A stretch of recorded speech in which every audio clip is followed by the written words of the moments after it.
Jammu declaration तो एक B team बन रही है जो गुपकार की थी, उनके इशारे पे किया और ख़ास करके जम्मू कश्मीर को इस्लामिक स्टेट बनाने के लिए किया है, जो जम्मू के लोग कभी बर्दाश्त नहीं करेंगे, ना हम होने देंगे उसको। नेशनल कॉन्फ्रेंस से बाहर निकल के बात करें कि जम्मू वाले कश्मीरियों को गालियाँ देंगे, कश्मीरी हमें गालियाँ देंगे। अच्छे घरों के लड़कों ने बार खोले हुए हैं, वहाँ पर कहने के नाम पे कुछ और चलता है। अगर मेरे पास पैसा है, सरमाया है, तो क्या मैंने बच्चे को अपने जहर के टीके लगवाने हैं क्या? अपनी बेटियों के बारे में हम सोच नहीं सकते कि हमारी बेटियां सार्वजनिक तौर पर सिगरेट पी। मेरा बेटा अगर रात को 8 बजे घर आया है, वो किस स्थिति में आया है? वो झूलता हुआ आया है या ठीक से आया है? ऐसा कुछ नहीं है। जिम्मेदारी बनती है। बिल्कुल, मैं कहता हूँ पिता की जिम्मेवारी बेटे पे और बेटी की जिम्मेवारी माँ पे। आजकल तो बॉयज़ या मेल फ्रेंड्स घर में आ रहे हैं, माओं को इसकी चिंता ही नहीं है।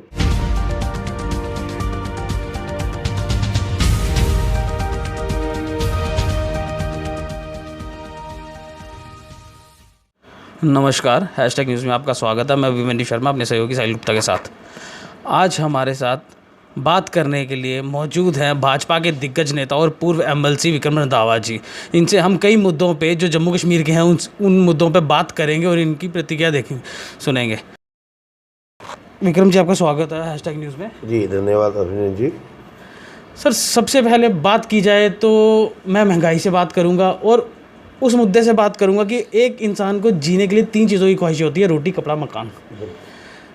और जहाँ तक मुझे पता चला, आपका व्यवसाय, आपका जो व्यापार है वो कंस्ट्रक्शन मटेरियल से रिलेटेड है। मकान बनाने के लिए अगर किसी को चाहिए होगा तो वो आपसे ले सकता है। और मैं उसी मुद्दे पे बात करूँगा कि जहाँ तक पहले 800 रुपये ट्राली होती थी किसी टाइम रेत की, आज वो करीबन 2600-2500 के करीब है। तो मकान बनाना खुद सोचिए कितना मुश्किल हो गया कि उसका रेट बढ़ गया। उसके पे क्या कहेंगे आप? देखिए, मैं स्टोन क्रशिंग इंडस्ट्री के साथ जुड़ा हूँ पिछले तकरीबन 22-23 वर्षों से। मेरे अपने स्टोन क्रशर्स हैं और स्टोन क्रशर्स ओनर हमारी एसोसिएशन है जम्मू कश्मीर की, उसका तकरीबन 18 वर्षों से मैं अध्यक्ष के नाते काम कर रहा हूँ। और बहुत ही बेहतरीन इंडस्ट्री है हमारी और फलने फूलने वाली इंडस्ट्री है। और जम्मू कश्मीर में ये वाहिद एक ऐसी इंडस्ट्री है जो बल्क में है। बाकी जो भी इंडस्ट्रीज़ हैं उनमें 3 या 4 या 5-10 यूनिट हो सकते हैं, लेकिन स्टोन क्रशिंग इंडस्ट्री जो है वो बल्क में है। कश्मीर में भी इसका बेहतरीन काम है, जम्मू में भी इसका बेहतरीन काम है। और जम्मू कश्मीर में सबसे बड़ी बात ये है कि हमारा जो रॉ मटेरियल था वो नेचुरल प्रोडक्ट था, वो हमें कहीं से एक्वायर नहीं करना पड़ता था। जो नेचुरल हर वर्ष नालों में, खड्डों में पत्थर बह के आता था दूर पहाड़ों से, हम उसी को क्रश करते थे। और गवर्नमेंट की जो एक पॉलिसी, माइनिंग पॉलिसी पुरानी जो चलती आ रही है, उसके मुताबिक जो ब्लॉकों के टेंडर होते थे, जिन लोगों के नाम पे टेंडर होते थे, वो रॉयल्टी के कंट्रैक्टर्स होते थे और हम उनसे मटेरियल प्रोक्योर करते थे और बड़ा अच्छे तरीके से काम चल रहा था। लेकिन अभी जो नई हमारी माइनिंग की पॉलिसी आई है ज्वेलरी एंड माइनिंग डिपार्टमेंट की, उसमें जो नया उन्होंने ई टेंडरिंग का प्रोसेस अडॉप्ट किया और लीजीज़ को 5-5 साल के लिए ब्लॉक्स दे दिए। उसमें क्योंकि कंपटीशन कुछ ऐसा गया, क्योंकि इस बार नेशनल लेवल पे कंपटीशन था, धारा 370 हट चुकी थी और वाइड ओपन था। कश्मीर से लेकर कन्याकुमारी कोई भी बच्चा जो ठेकेदार है वो अप्लाई कर सकता है। और यकीनन इसमें कंपटीशन बड़ा हैवी किया, जिसका कारण ये निकला कि जो कॉन्ट्रैक्टर थे, जिन्होंने जो गवर्नमेंट की एक्सपेक्टेशंस थी उससे 100 टाइम ज़्यादा रेट के कोट कर दिए। जब 100 टाइम ज़्यादा रेट कोट कर दिए तो डेफिनेटली अगर आपने महंगे रेट पे टेंडर लिया है तो आपकी यही कोशिश होगी कि मैं रातों रात ही पैसा पूरा कर लूँ। लेकिन गवर्नमेंट को इसके लेवल पे एक सख्ती करनी चाहिए कि अगर आपने रॉयल्टी कंट्रैक्टर महंगा लिया है, इसमें गवर्नमेंट का या आम पब्लिक का कोई कसूर नहीं है। आपने महंगा क्यों लिया? क्योंकि आप नहीं चाहते कि आपके कंपटीशन में कोई और खड़ा हो, और इसलिए आपने रेट ज़्यादा भर दिए। लेकिन गवर्नमेंट को उनको बाध्य करना होगा कि रॉ मटीरियल का जो एक गवर्नमेंट का रेट फिक्स है वो वही रेट चार्ज करेंगे। अनफॉर्चुनेटली ये पार्ट हो रहा है कि जो ठेकेदार है वो अपना महंगा रेट कोट करने का जो बदला है वो आम जनमानस से और स्टोन क्रशर वाले से ले रहा है। वो उससे जिस रॉ मटेरियल की हमें गवर्नमेंट रेट के हिसाब से 250 रुपये सैकड़ा देना है, वो उसके लिए हमसे 800 रुपये मांग रहा है। जब हमारा रॉ मटेरियल हमें महंगा मिलेगा तो नेचुरली हमारा जो फिनिश प्रोडक्ट है वो महंगा बिकेगा। जब महंगा बिकेगा, कोई भी यूनिट होल्डर जो है अपने घर से डाल के नहीं देगा। हम इंडस्ट्री चला रहे हैं, हमारे पे लाइबिलिटीज़ हैं, बैंकों के कर्जे हैं, हमने इनकम टैक्स भरना है, हमने जीएसटी देनी है, हमने पावर टैरिफ देना है, स्टाफ के खर्चे निकालने हैं, अपना भी घर बार चलाना है। हमने पूरा मार्जिन सेट करके काम करना है। तो उसका यकीनन है कि अल्टीमेटली वो जो लोड है वो पब्लिक पे पड़ेगा। और हमने एडमिनिस्ट्रेशन से बात की है कि पब्लिक के अंदर ह्यू कराई इसलिए है क्योंकि जो आपका लीजी है वो हमें रॉ मटेरियल महंगा दे रहा है और रेत शहर महंगी निकल रही है। अगर उस पर रॉयल्टी कम करेगा, जो गवर्नमेंट का मिनिमम रेट है वो चार्ज करेगा, तो ये 800 रुपये वाली ट्रॉली 1200 की हो सकती, 2600 की नहीं होगी। विक्रम जी, मुझे एक चीज़ बताइए, जैसे जम्मू शहर में आज की डेट में नशा बढ़ रहा है, नए नए लोग देखने को मिल रहे हैं, छोटे छोटे युवा, अभी टीनेजर्स नशे की लत में आके कई लोग ऐसे हैं जो जान गंवा चुके हैं अपनी, और कई बार घर वाले शर्मसार हो गए कि बच्चा तो हमारा इस दुनिया से चले गया, मगर लोगों को बताते नहीं है कि किस वजह से गया और वजह छुपा लेते हैं। उससे नशे का जो है एस्टिमेट लगाना कितने लोगों पे ये भारी पड़ा वो कम हो गया, नशा बहुत बढ़ गया, उस पर क्या कहोगे आप? देखिए, इसमें कोई दो राय नहीं, नशा जो है देश के लिए, जम्मू कश्मीर प्रदेश के लिए शुरू से एक थ्रेट रहा है और अनवांटेड एलिमेंट जो है वो अपने व्यापार को चलाने के लिए चोरी छुपे से दूसरों के बच्चों को ख़राब करते हैं। लेकिन यकीनन मुझे लगता है कि जो प्रेजेंट में मैं देख रहा हूँ पिछले 5-6-7 महीने से जम्मू के अंदर इस पर काफ़ी सख्ती से पुलिस ने संज्ञान लिया है। विशेष करके हमारे एसपी नारकोटिक्स विनय शर्मा जी, जो हमारे एसपी साउथ भी रहे हैं, वो बड़ी गंभीरता से इसको लेते हैं और खुद भी फील करते हैं कि दूसरे के बच्चों को इससे जाने से बचाना है। तो कहीं ना कहीं पुलिस को इसको और सख्ती से इसका संज्ञान लेना चाहिए। और यकीनन मैं कह सकता हूँ कि पेरेंट्स का इसमें बहुत बड़ा रोल है। मेरा बच्चा बाहर किस सोसाइटी में जा रहा है, उसका फ्रेंड सर्कल क्या है, वो अगर ट्यूशन जाता है तो ट्यूशन से कितने में वापस आता है, घर आके वो परिवार के बीच में क्यों नहीं बैठता है, उसके मोबाइल पे कैसे कॉन्टैक्ट्स हैं, ये पेरेंट्स का बहुत बड़ा रोल है। हम पेरेंट्स क्या करते हैं, सारी फैसिलिटी प्रोवाइड करते हैं, गाड़ियाँ दे रखी हैं, बाइक्स दे रखे हैं, मोबाइल दे रखे हैं, लेकिन बच्चे पे निगरानी नहीं है हमारी, और सब छोड़ रखा है एडमिनिस्ट्रेशन के हवाले कि पुलिस कंट्रोल करे। पुलिस ने बच्चा पैदा नहीं किया, मेरा बच्चा मैंने पैदा किया है, मुझे अपने बच्चे को लुक आफ्टर करना है। अगर मेरे पास पैसा है, सरमाया है, तो क्या मैंने बच्चे को अपने जहर के टीके लगवाने हैं क्या? 1, 2, 3, 4 मुलाकातों में बच्चे की हरकत से पता लग जाता है बच्चा किस रास्ते पे चल रहा है। ये बहुत बड़ा कारण इस पे पेरेंट्स होते हैं। जब तक पेरेंट्स अलर्ट नहीं होंगे, आपका बच्चा, पुलिस की जिम्मेवारी ठीक करना नहीं है। मैं ज़रूर चाहूँगा आपके चैनल के माध्यम से लोगों तक ये बात पहुँचे कि हमें अपने बच्चे की जिम्मेवारी खुद उठानी है।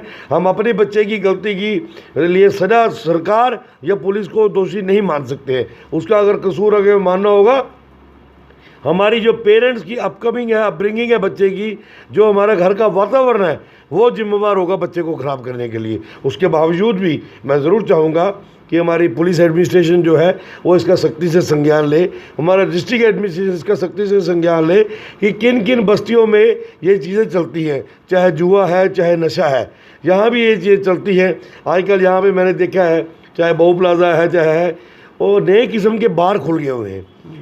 मैं नाम नहीं लेना चाहूँगा उनके, अच्छे घरों के लड़कों ने बार खोले हुए हैं। वहाँ पर कहने के नाम पे कुछ और चलता है, लेकिन मैंने देखा है कि वहाँ लड़कियाँ भी सिगरेट पीती हैं। आजकल लड़कियां नशे करती हैं। मुझे इतना दुख लगता है, अपनी बेटियों के बारे में हम सोच नहीं सकते कि हमारी बेटियां सार्वजनिक तौर पर सिगरेट पी रही हैं। मैं यही बात आपसे करने लगा था कि जो जम्मू कश्मीर पुलिस ने एक ड्रग डिडिक्शन सेंटर खोला ग्रीन बेल्ट पार्क पे, पुलिस लाइन पे, मैं वहाँ पे गया हूँ, मैंने सर्वे किया, एक पत्रकार होने के नाते मैंने वहाँ पे जाके कुछ तथ्यों की जांच पड़ताल करने की कोशिश की।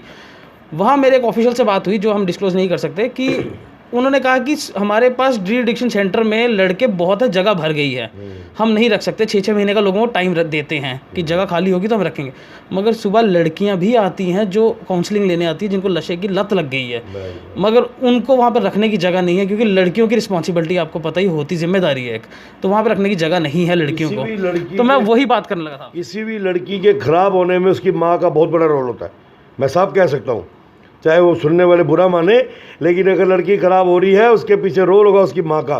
एक माँ को पता होता है मेरी बेटी जब घर से निकल रही है वो क्या लिबास पहन के निकल रही है, मेरी बेटी जब घर से जा रही है उसके साथ कौन सी सोसाइटी है, कौन सी सहेलियाँ हैं, कौन सी। आजकल तो बॉयज़ या मेल फ्रेंड्स घर में आ रहे हैं, माँओं को इसकी चिंता ही नहीं है। ऐसा नहीं है, हमारे समय में कभी नहीं होता था कि हमारी बेटी का कोई क्लासमेट घर आके बैठ जाए बात कर जाए, ऐसा कुछ नहीं है। जिम्मेदारी बनती है, बिल्कुल। मैं कहता हूँ पिता की जिम्मेवारी बेटे पे और बेटी की जिम्मेवारी माँ पे, तभी चलता है ये परिवार सही तरीके से। क्योंकि बाप बेटी पे ज़्यादा सख्ती करेगा, वो कहीं ना कहीं हमारे हाथ बंधे होते हैं, हम बेटी पे हाथ नहीं उठाना पसंद करते, हमारा कल्चर हमें अलाउड नहीं करता। वहाँ माँ को क्या तकलीफ़ है, माँ को चाहिए कि बेटी की हर हरकत जो है वो माँ की निगरानी से बाहर नहीं जा सकती।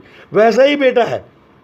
अगर हम कहते हैं जब बेटा जवान हो गया, बाप बेटे की चप्पल एक समान हो जाती है, तो फिर बेटे को बाप को पता होना चाहिए कि मेरा बेटा अगर रात को 8 बजे घर आया है वो किस स्थिति में आया है, वो झूलता हुआ आया है या ठीक से आया है, घर आके परिवार के बीच में क्यों नहीं बैठा, घर आके आते कमरे में क्यों चला गया। इसका मतलब उसके अंदर कोई चोर है। अगर आप उसको वॉच नहीं करोगे तो मुझे लगता है कि हमारे बेटियों के खराब होने के पीछे हमारे जैसे पेरेंट्स का ही रोल हो सकता है और किसी का नहीं हो सकता। सर आप एक पॉलिटिशियन है, दिग्गज पॉलिटिशियन है, भाजपा के पॉलिटिशियन है, आप एमएलसी भी रहे हैं। मैं आपके माध्यम से एक दरख्वास्त करना चाहता हूँ, सवाल नहीं दरख्वास्त करना चाहता हूँ कि आप एक संज्ञान लीजिए, जो ड्रग डिडिक्शन सेंटर जो सरकारी खुला जेकेपी का, उसमें थोड़ा सा जगह बनाइए, क्योंकि बहुत लोग हैं जो नशे से पीड़ित हैं। और प्राइवेट वालों को जो नशा मुक्ति केंद्र, उनका हाल आपने देखा था थोड़े दिन पहले ही विजयपुर में क्या हुआ था, आपको सब पता है, वहाँ से भाग गए थे, वो प्राइवेट था। वो ये सरकारी है, यहाँ पे सख्ती बहुत है मगर जगह कम है। बस थोड़ा सा मैं दरख्वास्त है कि नशा छोड़ने के लिए ये कीजिएगा।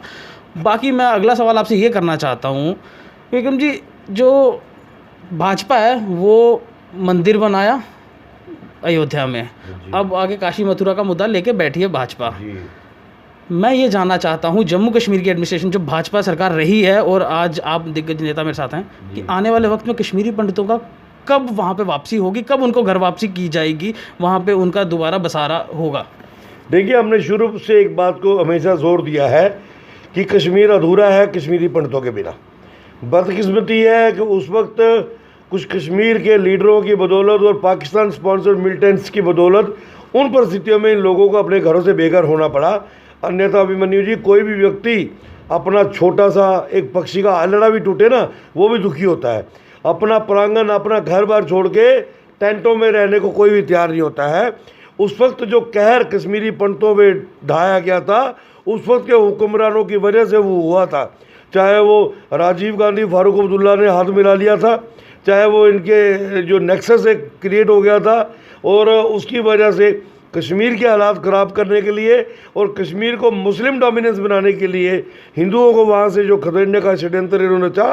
हालांकि उस वक्त ये लोग कामयाब हो गए, लेकिन ये 30 वर्ष की जो तपस्या कश्मीरी पंडितों ने झेली है, इसमें कोई दो राय नहीं कि उनका कश्मीर से बाहर निकल के कश्मीरी पंडितों ने अपनी अहमियत, अपनी काबिलियत के बलबूते पे पूरे देश में पैर जरूर पसारे होंगे। लेकिन आज भी कश्मीरी पंडितों को जो है पुरानी रूहें, पुरानी ज़मीनें जो है आवाज़ लगाती है कि वापस अपने घरों में आओ। लेकिन सरकार पूरी तरीके से, केंद्र की सरकार मुस्तैद है। पूरा ऐसा उन्होंने मन बनाया है कि हम चाहते हैं कि कश्मीरी पंडित परिवार जितने भी उधर थे वो बाइज़्ज़त अपने घरों में वापस जाए, ताकि ये कश्मीर जो एक गुलदस्ता था, मजबूत गुलदस्ता, कश्मीरी पंडितों के बिना जो अधूरा हो गया है, उसको दोबारा खड़ा किया जा सके। यकीनन केंद्र सरकार बहुत गंभीर है। आने वाले दिनों में आप देखिएगा ऐसे पूरे मंसूबे तैयार किए जाएंगे, पूरा एक माइंडसेट तैयार किया जाएगा कि यही कश्मीर का मुसलमान जो है कश्मीरी पंडित भाई को वापस कश्मीर में बुलाएगा। सर, क्या मंदिर बनेंगे दोबारा वहाँ पे जो डिमोलिश हुए थे किसी ज़माने में? आप सोचो, 500 साल की मशक्क़त के बाद अगर प्रभु श्री राम का मंदिर बन सकता है तो उन मंदिरों को तो बनाने में कोई ज़्यादा कष्ट नहीं लगेगा। यकीनन है जो हमारे तीर्थ स्थान तोड़े गए हैं वो पुनः दोबारा खड़े किए जाएंगे, पुनः इस्टेब्लिश किए जाएंगे। और जम्मू कश्मीर एक जो मजबूत गुलदस्ता है तीनों समुदायों को लेकर, वो एक मजबूत गुलदस्ता खड़ा होगा।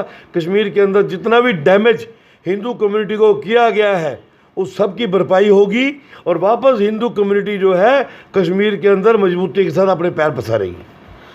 सर, मैं अगला सवाल ये करना चाहता हूँ कि जो डेली वेजेस और एसपीओस का मुद्दा है वो कब हल होगा? हर रोज़ हड़ताल, हर रोज़ हड़ताल, हर रोज़ हड़ताल। देखिए, नरेंद्र मोदी जी 2014 में देश के प्रधानमंत्री बने। आप कभी रिकॉर्ड चेक करो कि उससे पहले एसपीओस की क्या दुर्दशा थी, क्या उनको मिलता था? 6,000 रुपये मिलता था, आज वो 18,000 रुपये तनख्वाह ले रहे हैं। ये देन है नरेंद्र मोदी की इन परिवारों को। और आज इनको एहसास होना चाहिए कि इससे पहले कांग्रेस के 10 साल तक म्यूट प्रधानमंत्री रहे, जो भी सरकारें रही उन्होंने सिर्फ इनका इस्तेमाल किया। डेली वेजर जो है ये हमारी बदकिस्मती है कि हमें ये लोग दहेज में मिले, लायबिलिटी मिली हमें। पिछली सरकारें जो 10 साल यहाँ पर रही, चाहे कांग्रेस पीडीपी की रही, कांग्रेस एनसी की रही, क्योंकि कांग्रेस ने हमेशा कश्मीरियों के पिठलगू का काम किया है, अपने पल्ले कुछ नहीं है। जो भी कश्मीर से आएगा उसकी गोदी में जाके बैठेंगे। ये कांग्रेस का करैक्टर रहा है और यकीनन ये डेली वेजर्स को इन लोगों ने गुमराह किया है। पर हम जब सरकार में आए हमने तब से प्रयास शुरू किया था, आज भी हम कमिटेड हैं कि डेली वेजर्स को जब भी रेगुलराइज करने का कोई रास्ता निकलेगा वो केवल मात्र हमारी वजह से ही निकलेगा और हमारी लीडरशिप, हमारा केंद्रीय नेतृत्व इसको बहुत गंभीरता से ले रहा है। इन लोगों को ठीक तरीके से साथ समय दर समय अनुसार जिस तरीके से इनकी एडजस्टमेंट हुई है, इनकी रिक्रूटमेंट हुई है, उस हिसाब से इनको दोबारा जो है रेगुलराइज किया जाए ताकि ये अच्छे तरीके से काम कर सके। सर आखिरी में मैं एक ही सवाल पूछूंगा, लास्ट सवाल होगा मेरा, कि डीलिमिटेशन कब तक हो जाएगी और उससे क्या उम्मीदें रखें हम जम्मू की और वहाँ की सीटों के बारे में, और इलेक्शंस कब तक करवा देगी आपको क्या लगता है? डीलिमिटेशन की वजह से जम्मू ने बड़ा सफर किया है और ये वो पुराने सेंसिस पे हो रही है। हाँ, नहीं अभी 2011 के बाद 2021 का सेंसस ड्यू है। हाँ वो बहुत कुछ शायद कहीं ना कहीं एडमिनिस्ट्रेशन उसके लिए प्रयास भी कर रही है।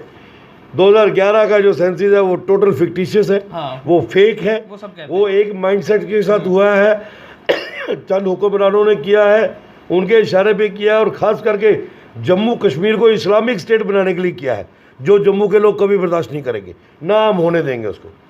लेकिन डीलिमिटेशन जो अभी टीम डीलिमिटेशन कमीशन काम कर रही है वो हर पहलू को स्टडी कर रही है, जाति समीकरण, वोट पॉपुलेशन, वोट परसेंटेज, फिर पॉपुलेशन और पूरा टेरेन, फिर वहाँ की फैसिलिटीज, रोड कनेक्टिविटी, सारे पहलू सारे मापदंड में ध्यान रख कर रही है। मुझे लगता है जो पावर ऑफ बैलेंस है अब वो जम्मू के पास आएगा, क्योंकि 70 वर्षों तक पावर ऑफ बैलेंस जो है वो रहा है कश्मीर के पास, लेकिन अब पूरा पर्याय ये रहा है। लेकिन मैं अभिमन्यु जी एक जम्मू का नागरिक होने के नाते अगर आपको बोलूँ, मेरी एक व्यक्तिगत सोच ये कहती है कि पार्टीवाद से ऊपर उठे, जाति मिलत से ऊपर उठकर इलेक्शन कमीशन एक ऑटोनोमस बॉडी है, सबका एडवाइस लेना चाहिए, ज़रूर लेना चाहिए, सबकी सलाह भी लेनी चाहिए, जनरल पब्लिक का भी एडवाइस लेना चाहिए। लेकिन हमारा 90 का हाउस गठित होना है, 45 सीटें जम्मू की और 45 कश्मीर की फिक्स कर दे तो हमारा ये बैलेंस जो है बड़ा अच्छा बनेगा। उसमें भी कहीं ना कहीं जम्मू को हालांकि नुकसान है हमारी हिंदू कम्युनिटी को, हाँ, लेकिन उसके बावजूद भी हम ये कह सकते हैं कि कहीं ना कहीं बैलेंस होने का प्रयास होगा। लेकिन अगर कहीं ये गलत हुआ तो फिर वो जो है वो तीरंदाजी चलती रहेगी, वो लेग पुलिंग चलती रहेगी, अनबैलेंस ही गवर्नमेंट्स आएंगी, ना कश्मीर की तरक्की होगी ना जम्मू की तरक्की होगी। जम्मू वाले कश्मीरियों को गालियाँ देंगे, कश्मीरी हमें गालियाँ देंगे, तो बैलेंस नहीं बनेगा। इलेक्शन कमीशन को चाहिए कि 45 सीटों का बराबर हिस्सा करके 90 का हाउस बनाए और शीघ्र से शीघ्र यहाँ पे विधानसभा के चुनाव कराए जाने चाहिए। सर मेरा आखिरी सवाल था, बट आपने एक ऐसी बात कह दी कि एक सवाल और निकल आया कि जैसे आपकी व्यक्तिगत राय है, सबकी सलाह लेनी चाहिए, सबसे मिल बांट के चलना चाहिए, सबसे सलाह लेके चलनी चाहिए। यही चीज़ देवेंद्र रैना साहब भी बोल रहे हैं जम्मू डिक्लेरेशन के बारे में, क्या आप भी उनसे सहमति रखते हैं? नहीं, जम्मू डिक्लेरेशन तो एक बी टीम बन रही है जो गुपकार की थी, गुपकार एजेंडा फेल हो गया, अब उसको जम्मू डिक्लेरेशन ये लोग दे रहे हैं। ये गलत, ये इनका, क्योंकि जितनी देर ये लोग सरकार में रहे, इनकी सरकारें रही, तब तो इन्होंने तबाही कर दी जम्मू कश्मीर की, अपने घर भर लिए। आज अब्दुल्ला खानदान, मुफ्ती खानदान के अलावा कोई कश्मीर में खानदान नहीं दिखता। कहाँ गया इतना पैसा जो केंद्र से आता था, कहाँ लगा? आज क्यों इतनी बड़ी बड़ी इमारतें बननी शुरू होगी? आज कहाँ विकास का जो बैलेंस है बराबर हो रहा है? लेकिन यकीनन है वो गुपकार ए, ये गुपकार बी को जम्मू डिक्लेरेशन का नाम दे रहे हैं, वो कहीं पर भी कामयाब होने वाला है नहीं है। वो तो कहते हैं कि कोई भी नेतृत्व करे, कोई भी बनाए, मैं साथ में हूँ जम्मू डिक्लेरेशन, कोई भी बनाए। वो नेशनल कॉन्फ्रेंस से बाहर निकल के बात करे, वो उन्होंने अपनी इंडिपेंडेंट राय दी, अपनी व्यक्तिगत अब्दुल्ला के खानदान से बाहर निकल के बात करें, जम्मू का सियासतदान होने के नाते बात करें, फिर पब्लिक में आए, फिर भी पब्लिक फैसला करेगी। चलो धन्यवाद विक्रम जी हमारे साथ बात करने के लिए, हमें अपना कीमती वक्त देने के लिए। ये थे विक्रम रंधावा जी, भाजपा के दिग्गज नेता, जिन्होंने आज हमारे साथ बात की और अपना कीमती वक्त हमें दिया। आप देखते रहिए #न्यूज़ में। अभिमन्यु शर्मा अपने सहयोगी साहिल गुप्ता के साथ लेता हूँ इजाज़त। धन्यवाद। Thank you. जोड़ियाँ बनती हैं आसमान में, मिलाते हम इस जहान में। Wedding balloons, the matchmakers, matrimonial services for all caste and religion. 28 DC, Gandhinagar, Jammu. Mobile number 70066728.